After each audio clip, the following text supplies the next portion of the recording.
Welcome everyone to today's webinar on undergrads doing history, using primary sources to motivate students. This is Jennifer Trammell with the Readex team, and I'll be facilitating our session today. For those of you not familiar with Readex, we've been a leader for nearly 70 years in delivering unique, important, and carefully curated collections of primary sources to academic institutions around the world. We partner with many renowned repositories, including the American Antiquarian Society, to identify and digitize primary source documents. We focus on documents that are compelling in the classroom and vital for researchers. Today, we are very excited to have with us Professor Carl Robert Keyes. He's going to show us how he incorporated his own research into undergraduate courses, which challenges students to actively do history rather than merely learn about the past. So here's what you can expect today. In the next 45 minutes, we'll learn how to develop alternative assignments that engage student interest, while at the same time enhancing traditional essay writing skills. We'll also learn how to improve information literacy by identifying and assessing primary and secondary sources, how to create research projects based on extensive collections of digital primary sources, and we'll learn how to avoid those pitfalls when you're developing digital humanities projects for undergraduate students. After that, we will have some time for questions. On the right side of your screen, you probably see that gray GoToWebinar control panel. Go ahead and look for the chat section toward the bottom. You might have to click the plus sign to expand the section, and you can type any questions into that box. Go ahead and submit those to us throughout the presentation, and we'll get those to Professor Keyes toward the end. During the presentation, you also have access to 3 handouts. Go ahead and look for the handouts section of the gray GoToWebinar control panel. Again, you might need to click the plus sign to expand it. You can access those documents now and review them later. You have access to our presenter slides, a flyer about impact in the classroom, and that highlights how other faculty have integrated primary source collections from Readex into their teaching activities. And finally, you have a flyer on early American newspapers. It's a collection of digital primary sources, and it's the one Professor Keyes has used for the projects he's going to share with us today. We're hoping today's discussion is going to spur some good ideas you want to share, and we'd like to keep that conversation going on Twitter using the hashtag #UndergradsDoingHistory. One final housekeeping note, we are recording today's presentation, and you're going to receive a link to that video. So in just a minute, I'll be handing over the presentation to Professor Keyes. But before we do that, we'd like to get a sense of who we have with us today. So if you'll please take a minute to reply to our first poll question. Which of these options best describes the position that you hold at your institution? Are you a librarian, faculty member, student, or do you just fall into that other category? Go ahead and take a minute and let us know who's with us today.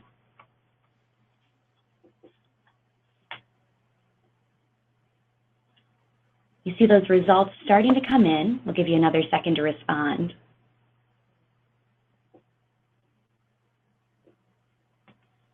And let me go ahead and share those results with you. It looks like we have mostly librarians, about 75%, and the other quarter is made up of faculty members with just 1%, 2% of other. So that's helpful. It gives us an idea of who we have with us here today, mostly librarians. And of course, we also have Professor Carl Robert Keyes. He is an associate professor of history at Assumption College in Worcester, Massachusetts. He was elected to membership of the American Antiquarian Society in 2015, and his research focuses on advertising and consumer culture in 18th century America. Professor Keyes is currently writing a book tentatively titled Advertising in Early America, Marketing, Media, and Messages in the 18th Century. His chapter on advertising in America prior to the Civil War will be included in the forthcoming Oxford History of Popular Print Culture. Professor Keyes also publishes the 2 digital humanities projects that are featured in this presentation, They're called the Adverts 250 Project and the Slavery Adverts 250 Project.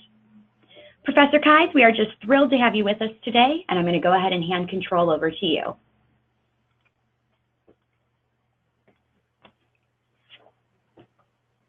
Great, thank you, Jen.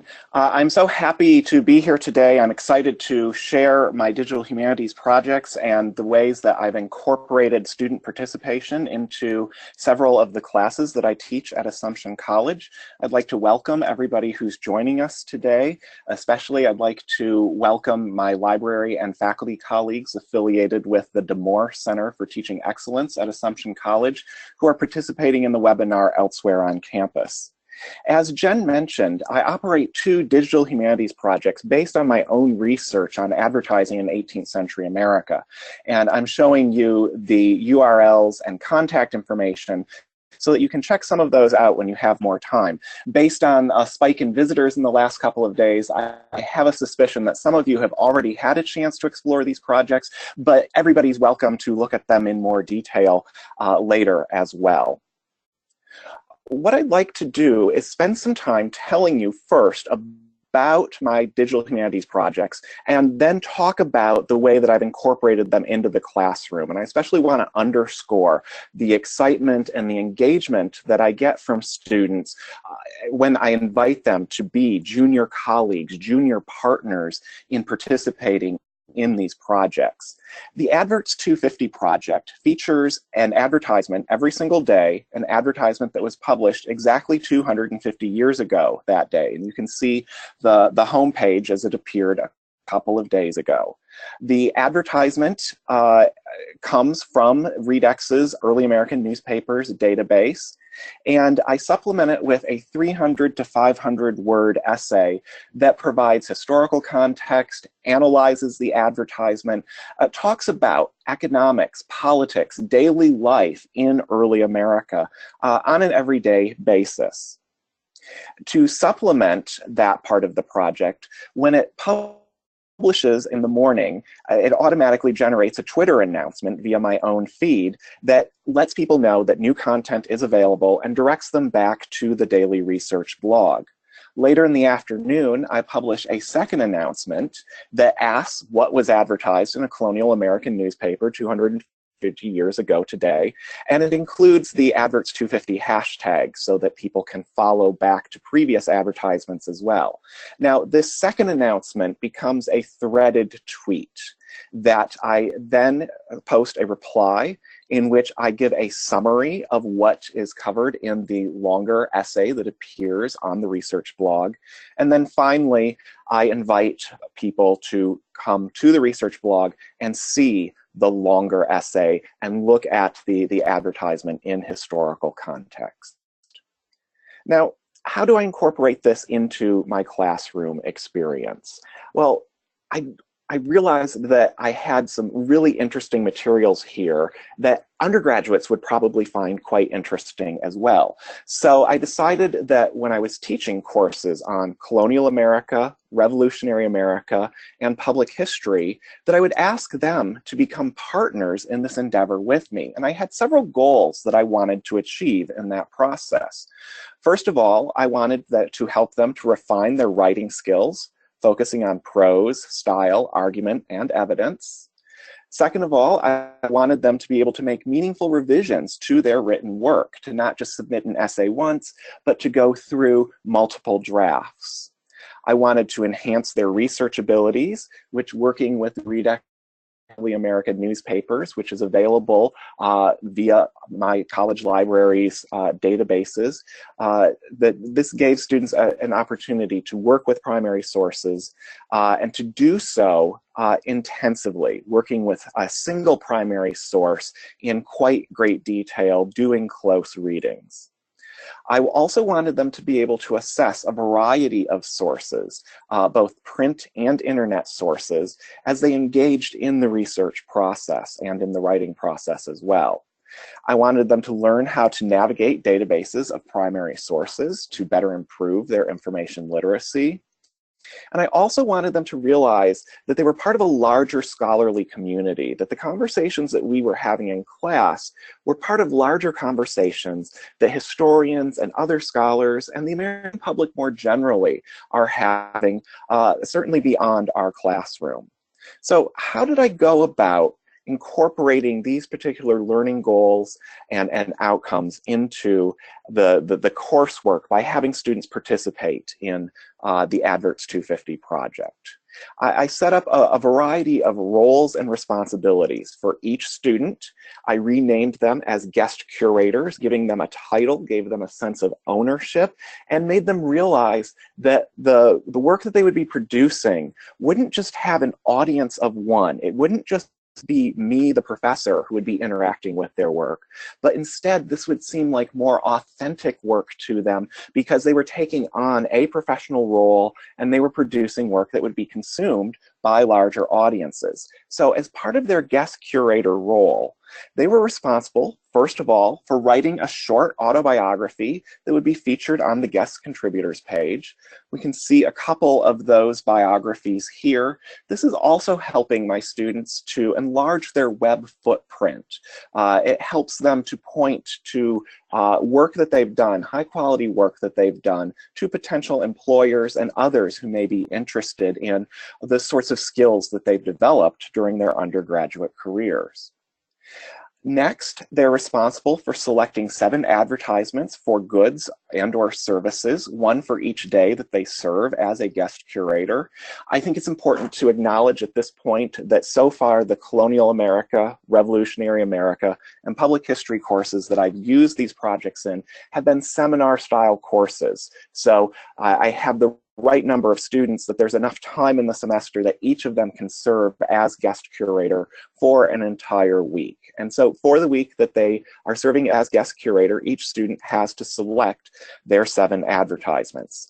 They have to submit images of those advertisements and the citations to me for approval. And once I've approved them, they come and meet with me in my capacity as project manager to discuss those advertisements and possible sources that they might want to consult in the research process as they go about learning more about the advertisements and writing about them for publication on the research blog. Next, they move on to the research step. They have to identify at least one additional source that's related to each advertisement. And they have some broad latitude in terms of which kinds of sources they can choose. They can be other primary sources from the 18th century, or they can be secondary sources, scholarly books or articles, or they can be public history sources, especially websites affiliated with museums and historical societies and archives. They cannot be resources, though, that working together, the students and I determine don't have reputable scholarly value. So we engage in information literacy here in terms of our discussions of what's an appropriate resource and what doesn't quite work. What could they look for other resources that would be better suited for this sort of project. Next, they move on to writing a short description and analysis of each advertisement. Now, my daily entries on the blog are 300 to 500 words. I ask the students instead to create a 150-word entry for each of their advertisements. This is approximately a half of a double-spaced page. So by the end of the week, amongst their 7 advertisements, they've created 3.5 pages of writing. And this is writing that goes through an intensive editing and review process. They submit their drafts to me in sufficient time that I'm able to go through and offer revisions. Very rarely does a student submit a first draft that gets published as is. That usually we need to go through a second, sometimes even a third draft. And this is a very challenging writing project for students. 150 words is not a lot of space. It does not allow room for filler. It does not allow room for verbose claims that are loosely connected to classroom discussions. Instead, it has to be very precise writing that makes an argument, provides evidence to back up that argument, and does so succinctly. We can see here one example from a student who participated in the project as part of my American Revolution course. She chose an advertisement that mentioned whale boats, whale irons, and warps, and that caused her to go out and research the whaling industry in New England prior to the 19th century. We all think of the 19th century being the classical age, the golden age of whaling, thanks to novels like Moby Dick, but she learned that there was actually a significant whaling industry in New England prior to the 19th century. And you can see that she consulted the New Bedford Whaling Museum to get some of her background information to write this entry. Now, as part of this project, I don't ask the undergraduate guest curators to do anything I'm not willing to do myself. So I continue to be a co-curator and write my own 300 to 500 word essay that accompanies each of these advertisements as well. Sometimes building on what the guest curator has already written, other times highlighting other aspects of the advertisements that the guest curator didn't have time or space to cover. This makes it a very interesting and collaborative project. In some ways, it even turns the tables, because instead of me giving an assignment to the students, they choose the advertisements that most interest them. They choose the types of goods and services that they want to examine, and put me in the position of having to write a commentary about the primary source material that they've chosen. So it really into a team effort that gives them more ownership, causes them to be engaged to a greater degree in the project. They're also responsible for posting 1 or 2 tweets in which they summarize each advertisement, similar to the summary tweets that I do on a daily basis as well. We can see here an example from when the initial announcement went out that new content was available, that one of my students responded to that with his own distillation of his 150-word essay. This is a very different sort of writing. It encourages students to be more succinct in their writing process. And so Daniel here described what had taken place in his longer essay. He effectively acknowledges that consumer goods that seem very alien, very foreign to us today, would have been part of the general lexicon, part of the general vocabulary of consumers in the 18th century. And he even hints at one of the sources that he used in his essay. He went to the Massachusetts Historical Society's website and found transcribed letters between John and Abigail Adams in which they talked about purchasing garments made out of some of the materials that were mentioned in this particular advertisement.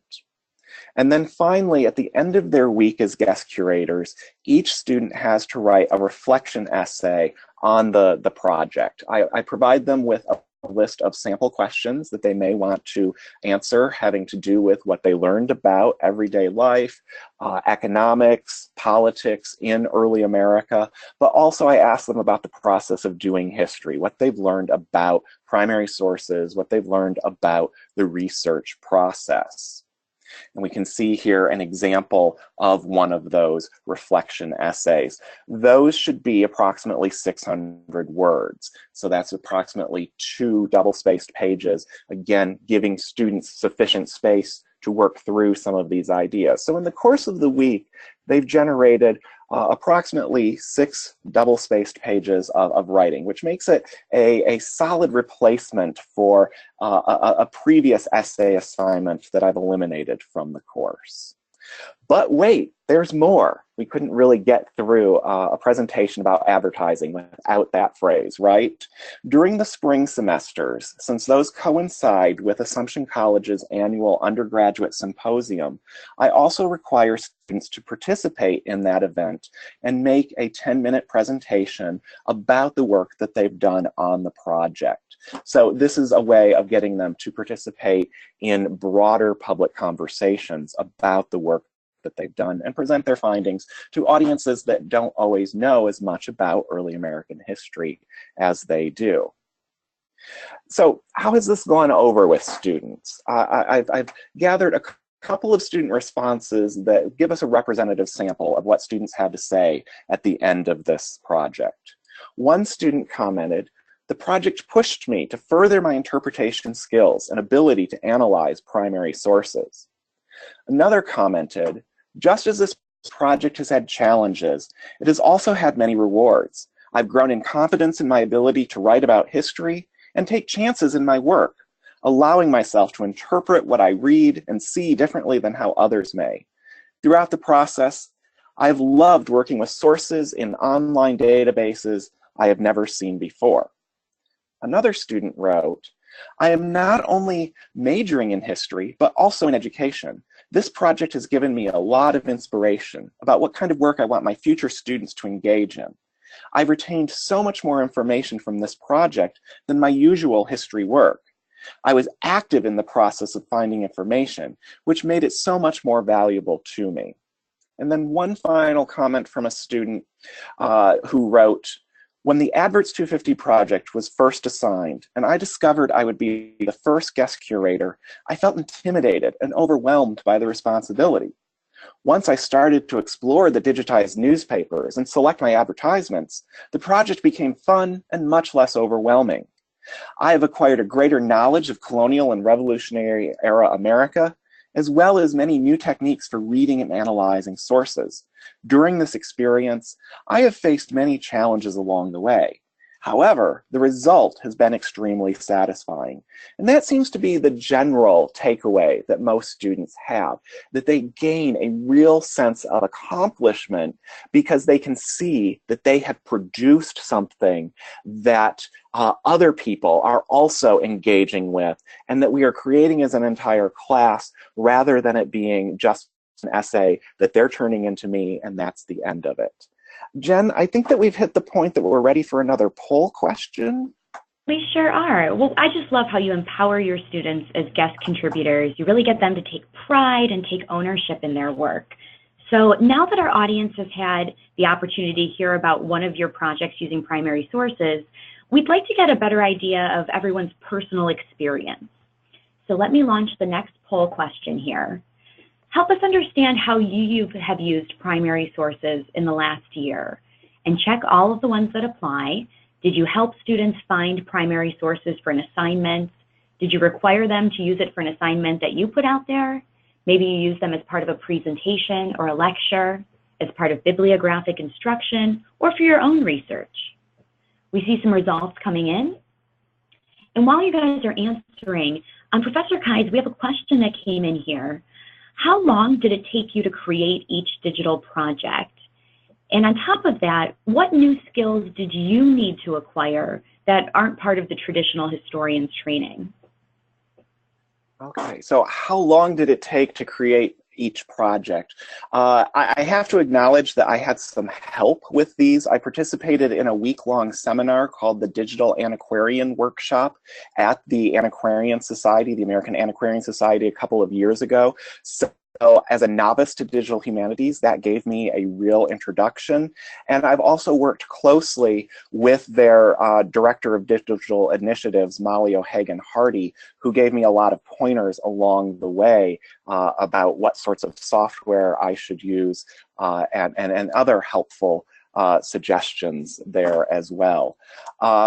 I never really thought of this in terms of how long it took to create an individual project, because they were just kind of ongoing projects that took place, that grew as an extension of the other work that I was doing. In terms of actually setting up the websites, or as we'll see for the next project, the Twitter feed, I accomplished that in the course of a day. And that was something that was a little bit different for me as a historian, is that I was not accustomed to online publishing. I was not accustomed to running my own website. But I did have to learn some of the behind the scenes in setting up a WordPress website. And honestly, I'd like to learn even more. I feel that I have not mastered all the capabilities of that particular format yet, but it is an ongoing process. So it's been a learning opportunity for you and your students. It has certainly been a learning opportunity for me as well. Great. Well, let's take a look at these poll results here. It looks like most of our audience has helped students find primary sources for an assignment, and then a good amount of you have done bibliographic instruction or your own research using primary sources as well. Professor Kais, back to you for a look at the slavery project. Great. So, as part of my Colonial America course last fall, a year ago, I had experienced such good fortune and had so much student engagement with the Adverts 250 project previously that I wanted to create, as part of the course, another project which I named the Slavery Adverts 250 project. And so I'm going to give you a preview of it here. We can see the Twitter page, which republishes every advertisement that mentions slaves that was originally appearing in this colonial American newspaper 250 years ago that day. So as you scroll down through the feed, you can see a variety of those advertisements as they appeared in the original publications. And these images are all coming from Readex's Early American Newspapers database. You can see that the two that are on the screen right now have been retweeted by followers who are interested in the project, and sometimes they even generate comments as well. We can see one follower recently acknowledged her horror at what she encountered in one of these advertisements. I think it's significant that she acknowledges an aspect, she acknowledges a detail that's indicated in the advertisement itself, but doesn't appear in the summary that was included in the tweet. So she's actually clicked on and read the advertisement in greater detail.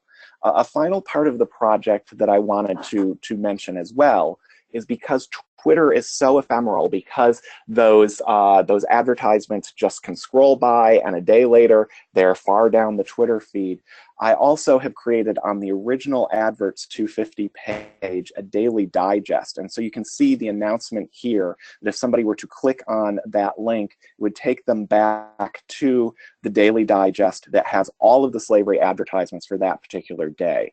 Anybody who wants to go back over the course of the project for how long it's been in existence, which is just over a year now, can go back and can find all of the advertisements that have been that have appeared in the Twitter feed conveniently in the daily digest to make them more accessible over a longer term. So I think that at this point, before I go in and talk about some of my learning outcomes and goals for this particular project, that we wanted to hear more from the participants about some of their their classroom assignments. Absolutely. So step in here with our last poll question. Of these learning outcomes, which do you consider most important for students at your institution? Is it research skills, critical thinking skills, content knowledge, both depth and variety, attention to writing, or what scholars do, that community of scholarship? And you can click more than one, check all that apply for you. See a few more responses coming in here. We're going to go ahead and close the voting now and share these results with you. So those critical thinking skills, 91% of you say that's very important for students at your institution, along with general research skills. That's great, and those are both things that students are building with projects like this.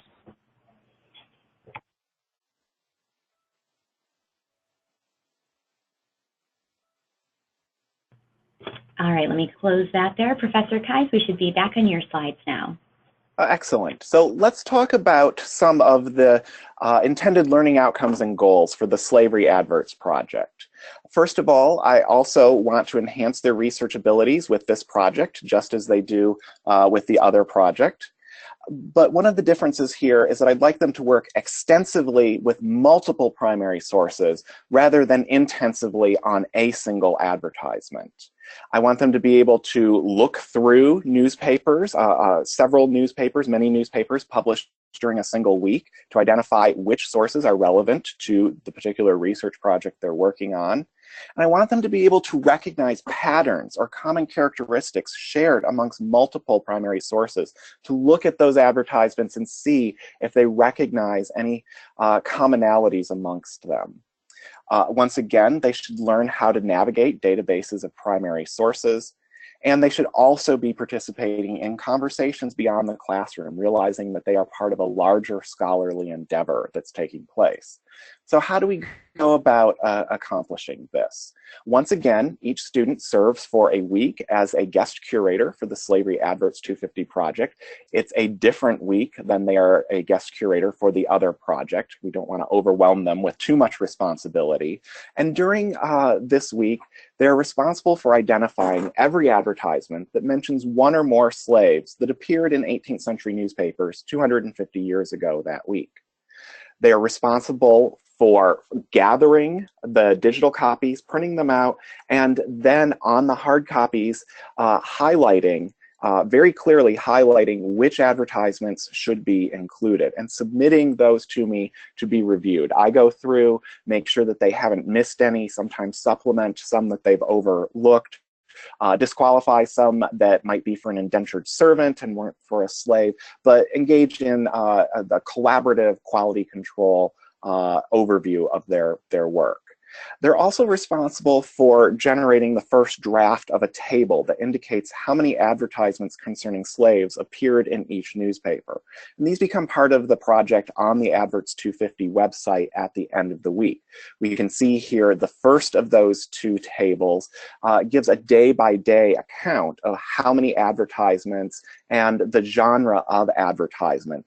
This helps to give students a sense of publication rhythms in early America and whether or not advertisements appeared in certain newspapers more than others when it comes to our consideration of slavery.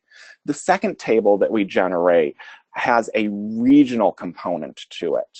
And students are often very surprised to learn that slavery was not practiced in the southern colonies alone. That when we look at all four of the major regions of colonial and revolutionary America, they encounter slavery being practiced throughout the colonies, often taking them by surprise, underscoring one of the content learning goals that I have for the course. They're also responsible for posting one tweet about each of those advertisements to the Slavery Adverts 250 Twitter feed. And they have to write one entry concerning an advertisement for slaves for the Adverts 250 project during the week that they are curating that particular project. And we can see an example here of a student who chose an advertisement from the Providence Gazette and jumping off point to learn more about slavery in colonial and revolutionary New England, and appropriately made reference to a dissertation that she found online about slavery in that region.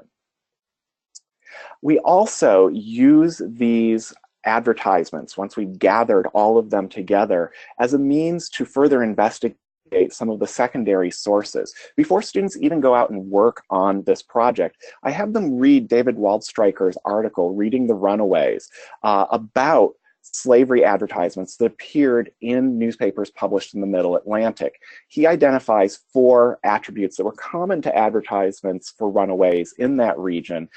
And we're able to test his findings for the Middle Atlantic against newspaper advertisements for slaves that were published in other regions. And so far, we have determined that his work is transferable to those other regions. But this is a good way to allow students to apply material that they've encountered in a scholarly article in class to the primary sources that they are researching as part of this project. How have students responded to this project? I've selected a couple of their comments, including, completing the Slavery Adverts 250 project was a very powerful, eye-opening experience. The variety of advertisements was certainly one of the most poignant aspects of the project. Another stated, in colonial America, one of the most popular products advertised in colonial American newspapers were slaves. These advertisements not only tell us the story of consumers, but more importantly, they tell the experiences of slaves themselves. And I think it's important to note here that some historians have described advertisements for runaway slaves as the first slave narratives. It's also important to note that practically every day in America in the 1760s, somewhere advertisements for enslaved women were published. So this becomes a wonderful source for women's history. It helps us to further insert women's history into the course throughout the entire semester as we continuously encounter advertisements not only for enslaved men, but also for enslaved women and children. Another student exclaimed, "The Slavery Adverts 250 project and our related discussions and readings truly helped me understand colonial America better. The advertisements we studied made the distinct identities of the different regions of British colonial North America apparent." And then finally, one more student wrote, "The lessons I learned about slavery through the Slavery Adverts 250 project will stay with me for the rest of my life and shape my thinking on the treatment of the least fortunate members of our society." I really appreciated the student engagement there, taking knowledge of the 18th century and applying it to social justice sensibilities for the 21st century to practice thoughtful citizenship and compassionate service, which are part of our mission here at Assumption College, that this project helped to generate some sort of further aptitude and attitude towards that. So as you can see, students get very engaged with this aspect of the project. They feel similar feelings of accomplishment here, and they're often amazed that they've gone through and they've done all of this roll up the shirt sleeves archival labor that's involved in guest curating this project for an entire week using primary sources. They also benefit from this because they are working as public historians. Once again, they're junior colleagues, junior partners in this endeavor, and they get very excited that other people are participating in the project with them, are benefiting from the work that they do. For example, they engage in a variety of conversations on social media, both Twitter and Facebook, in which they engage with other scholars, with other students, with historical societies and museums. They also become aware of the classroom use of their content. I bring it to their attention when an AP history teacher tweets that they've consulted this project, when a professor at another college or university indicates that they've used this project. The behind-the-scene metrics for the website also indicate when people are being sent to the project via Blackboard or Brightspace or other course management software. So I let students know when others are actually using their work and are working with their project. I also give them a little bit of insight into some of the behind the scenes website metrics in terms of visitors and page views. I let them know from the beginning of the semester that there have been visitors from more than 120 countries to the Adverts 250 project. So they realize that the work that they're doing is being broadcast to audiences far beyond their own college campus. And when we get visitors from other countries and other continents, I'd be sure to let them know how widely distributed their work has been. They also benefit from the public presentations. I've mentioned previously the undergrad symposium that takes place here on campus. In addition to that, their work is sometimes cited by other public historians. For example, the Schuyler Mansion State Historic Site recently ran a blog post, an extensive blog post, looking at labor undertaken by enslaved women in northern colonies, especially in New York, in the late colonial period. You may be familiar with the Schuyler name because of Revolutionary War General Philip Schuyler, who was the owner of this mansion. Perhaps his daughter has become more famous recently. Eliza married Alexander Hamilton, so you may be familiar with the Broadway musical life.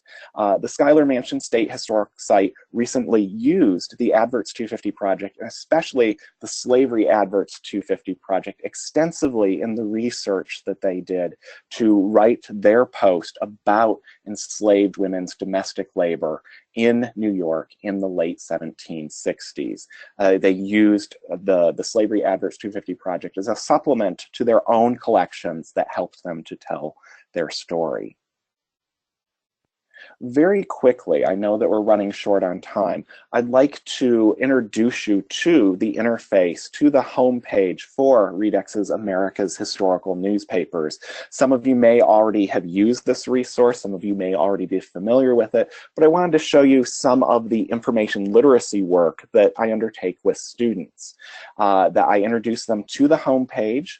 Once they navigate here from our library's website, I ask them to do a custom date range search for 1767, 250 years ago, which generates a list of all of the newspapers that were published that year.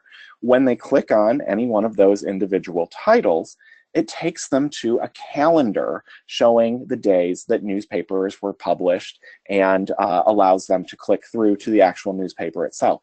These calendars are very helpful visual evidence for demonstrating to students that newspaper publication in the colonial and revolutionary eras was very different than today, that they were weekly newspapers, and the calendar really makes that visually clear to students. Finally, if they click through on any of those dates, it takes them to the first page of a newspaper. Here we can see the Boston Gazette and Country Journal from exactly 250 years ago today.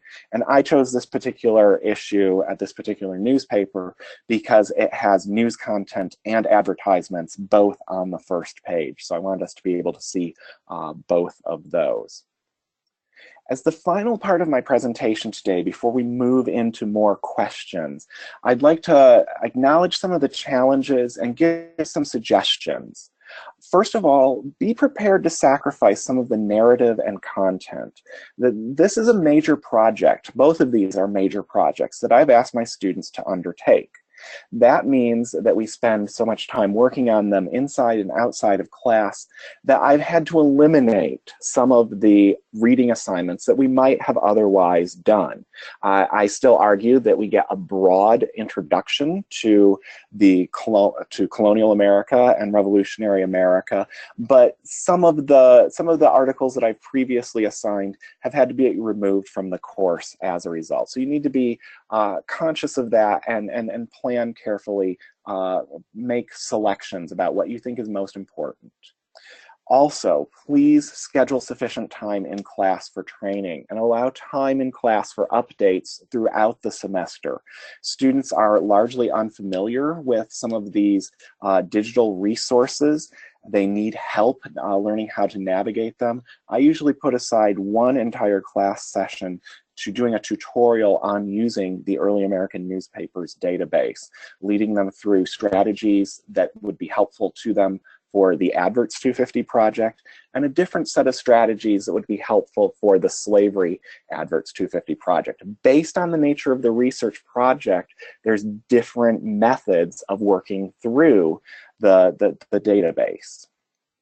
Also, it's important to clearly state deadlines from the start. Hold to them as firmly as you can, but sometimes it's necessary to be flexible throughout the process, especially as students are learning how to use the various resources, the digital archives. Also, set reasonable expectations when you're dividing the responsibilities between the guest curators and yourself as the project manager. The first time I tried these projects, I had too many responsibilities that I gave to the students. And I had to determine what I thought was actually the most important things for them to do in order to have a productive learning. For example, the first time out with the Slavery Adverts project, I asked them not only to download the PDFs of the newspapers, but then to crop the individual images of slavery advertisements and convert them to JPEG files. I learned that that was not something that I determined was completely necessary, that I wanted them to have the research experience, but the behind the scenes creation of the images was something that was better left to me as the project manager in order to give them the time to actually learn from the slavery advertisements rather than working through the mechanics of creating the digital images. And finally, make the portion of the final grade appropriately correspond to the amount of time and labor that students commit to the project. These are intensive projects that I've developed. They take a lot of time, they take a lot of energy, they take a lot of intellectual labor. The first time out, I did not make them a significant portion of their final grade that reflected how much time, energy, and intellectual labor students put into them. I have since revised that to make sure that the amount of work that they're putting into the project gets reflected in their final semester grade. So those were some of the challenges and suggestions that I wanted to share with you today. It looks like we probably still have some time to field some questions. I'd love to hand it back over to you, Jen, and allow you to facilitate that part of the webinar. Great, thank you. We do have some wonderful questions coming in here. I want to start with this. We've looked at assignments from the classroom perspective, and we know we have a lot of librarians with us today. So Professor Keyes, what's the role of the library here, and how do you collaborate? Okay, that's a great question. This project, I think, lends itself very well to working with librarians on information literacy. As you saw for the Undergrads 250 project in particular, having to find some sort of outside source really means having to do some sort of research where I recommend to students that they visit a librarian and have a conversation about the project, their goals with the project, what kinds of sources they want to acquire, and get some guidance in working through appropriate resources that that would match up well with the advertisements that they've selected. In terms of using the Early American Newspapers database, I often suggest to students that they come to me first with questions about that. As a scholar who uses that database practically on an everyday basis, and as somebody who's developed particular strategies for using it for the particular projects that are part of the class, I sometimes think that it's more productive for students to start with me if they have questions about that database. This is an area where I need to myself work more closely with the librarians on campus to find out if they have questions about using this database, to find out what I can do to better collaborate with them if students do approach them with questions for navigating the database. But I think I've divided this project up into two ways that there are questions that are appropriate, most appropriate for librarians, and then other questions that are most appropriate for me as the project manager and the print culture specialist who uses the database regularly. Certainly a good reason for students to visit the library, become familiar with those resources too. Definitely. We have another question here. Can you say more about the process you use for providing feedback to the students on the writing that they produce? They want to know, is it just one-on-one feedback? Do they workshop with other students, use a writing center, those kinds of things? While they are welcome to consult with their fellow students and always encouraged to go to the Academic Support Center and work with a writing tutor here on campus, most of the written work is done in a collaborative process between the student guest curator and me as the professor and project manager. For each of the daily entries that goes up, they are required to submit a rough draft at least a week in advance. That gives me a chance to read through it, and in a Word document, I use track changes. I go in and I offer comments. I do some minor revisions throughout the essay in terms of prose and style as well, and then send back to them the document with the track changes on so they can see the interventions that I've made and instruct them that, hey, here are the revisions that you need to make. They then, as soon as possible, are supposed to resubmit it, and I'll go through again and look at the revisions that they've made. In most cases, they get to the point where I'm comfortable publishing it. I never want to put anything on the website that doesn't reflect a student's best work. So in some cases, I do send it back to them again. Part of the process of meeting with me in my office to talk about their advertisements before they even go off to do their research, I consider part of the writing process because it helps them to focus on what they're most interested in. It helps them to verbalize why they chose a particular advertisement, what they're going to research. And so I get to give them feedback from the very beginning before they're even engaged in the writing process. But this is indeed labor intensive, which is another reason to limit each entry for students to 150 words to make sure that we are generating high quality miniature essays as a result. Right. Now, how do you balance the research with the site component? And our questioner wants to know, when it comes to your WordPress site, do you handle that or do the students? I'm not certain that I fully understand the question. Could you repeat it again, please? Sure. How have you balanced the research with the site component? So I guess it's the students' research versus the actual time to get things online onto the project page. Oh, okay. So ultimately, after they've gone through all of the revisions that are necessary, they are required to get me a final draft at least 24 hours before it's supposed to be published on the website. They submit it to me as a Word document. They submit to me the image of their advertisement as well. But students on the WordPress site do not have the password. They do not have any of the behind the scenes access. I take care of putting everything onto the website, inserting any links, inserting keywords, all of the behind the scenes mechanics there I take care of. You know, for my public history class, I'd be more interested in having students go through that part of the process potentially, but for the colonial and revolutionary America classes, that sort of behind the scenes work seems like it's most appropriate for me as the project manager to take care of. So that's another reason that we set some pretty firm deadlines, is that I need time to put all that on the website. And I usually wait until a student is done with their final draft before I write my separate explanation of the advertisement, because I don't want to preempt anything that they say. I want to have original content that doesn't diminish their contributions in any way. So I guess another way of addressing this question is that part of the expectations issue is to not overburden students with some of the behind-the-scenes stuff, to focus on the most important learning outcomes and goals. Mm-hmm. So another question here. You talked about having help along the way with this project. How long overall did it take you to conceive and implement the project? And as part of that, did you receive course release time or funding along the way? Okay, other great questions here.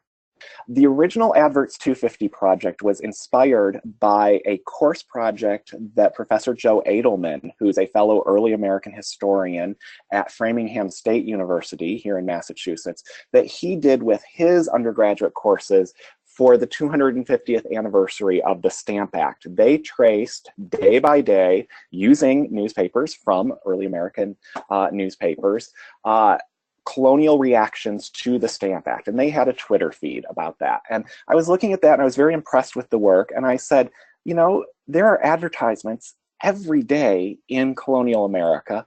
I could do something similar on Twitter. So the website actually started out as a Twitter feed that was just an image of the advertisement with the citation and date, and then a one-tweet response that gave an explanation of why it was significant, why it was important. And in my ongoing conversations with Molly Hardy, who's the Digital Humanities Curator at the American Antiquarian Society, she said, this is wonderful, but it's so ephemeral because it's on Twitter that it gets lost. You need a permanent home for these advertisements. And so she recommended that I create a website. She recommended that I use WordPress as a beginner. She thought that that was appropriate for my knowledge level there. And so on January 1st, 2016, I expanded from a daily tweet to a daily advertisement with an explanatory essay taking place. So it was wonderful to get that sort of professional feedback and assistance and advice from a colleague. The Slavery Adverts 250 project, like I said earlier, I incorporated that first as a classroom project. I had no intention of it continuing beyond that semester, but it had such a wonderful response from constituencies beyond the college that I decided that I would continue it in the winter break between my colonial and revolutionary America classes. And then over the summer, I was fortunate enough that the honors program here at Assumption College funded a summer research fellow to continue working on the project. And I have also received what's called a course release for scholarship over the course of this academic year and next academic year. I have one course release each year that allows me to pursue these projects. So there has been institutional recognition of the value of these projects and institutional support to help to make both of them more possible, both through funding for undergraduate research assistance and through course reductions that allow me more time to focus on the projects. Yeah, sounds like some good support there. I'm curious, what is it about early American newspapers, the collection from Readex, that you find so useful? That's a great question. We all use primary sources as much as possible in our teaching and library work, that we want to show students these items from the past. But so often the primary sources that we use have been remediated in one way or another. I'm thinking of document readers or items that have been reprinted in textbooks. And one of the things that I like about our early American newspapers is that students are able to go in, they're able to see a massive archive all collected in one place. It gives them a much better sense of the universe of early American newspapers that are out there, instead of just an example that I've selected to share with them. And when they click through to look at those images, they're seeing how the advertisements and the other content in the newspapers originally appeared. They're seeing where the advertisements appeared in relationship to other items printed on the page. That these digital surrogates are the next best thing to actually going to an archive and working with the original material. And it's not always possible to get students into an archive to use the originals, but this simulates the experience in many beneficial ways. It sure does. Thank you very much for sharing that. We are coming up on 3 o'clock now, so we're going to have to leave it there. We want to thank you again, Professor Keyes. You've really shown us how you've created these assignments with primary sources that truly engage students in doing history. So thank you for that. Now, as we conclude, you will receive a short survey when you log out. We value your feedback. Please take just a moment to complete that. Your responses help ensure we're providing useful and engaging webinars. Don't forget to take the handouts with you. Those are 3 documents that you can download now. And if we didn't get to your question today, or to ask Readex a question at any time, go ahead and email readexmarketing@readex.com. It's been great to have you all here with us, and Professor Keyes, we wish you continued success with both of these projects. Thanks so much, everyone. Have a great day.